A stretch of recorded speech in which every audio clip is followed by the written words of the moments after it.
তোমাদের সাথে তো মোটামুটি সবকটা পার্সেলই আনবক্সিং করার সময় এখন শেয়ার করি।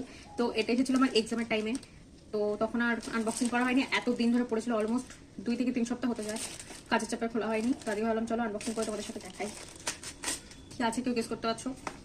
চলো আনবক্সিংটা করি। অ্যাকচুয়ালি আমি একটা সেলফি স্টিক ট্রাইপড অর্ডার দিয়েছিলাম, দেখে ভালো লেগেছিল। আর এটা তখন সেল চলছে, প্যাকেজিং খুলতে খুলতে না আমার একেবারে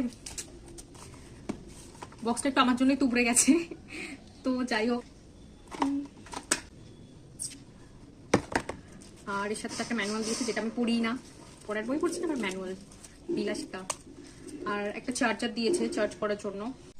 আর এই হচ্ছে ব্যাপারটা, সেলফি স্টিকের মতো। তো এইভাবে নিয়ে সেলফি তুলতে পারো, বা ফোনটাকে রোটেট করে এইভাবে। আমি না এটা ভালো করে আগে বাড়িতে দেখে নিই, শিখে নিই, তারপর তোমাদের সাথে শেয়ার করবো ব্যাপারটা কেমন কি। নইলে আমি কি শেয়ার করবো আমি নিজেই বুঝতে পারছি না।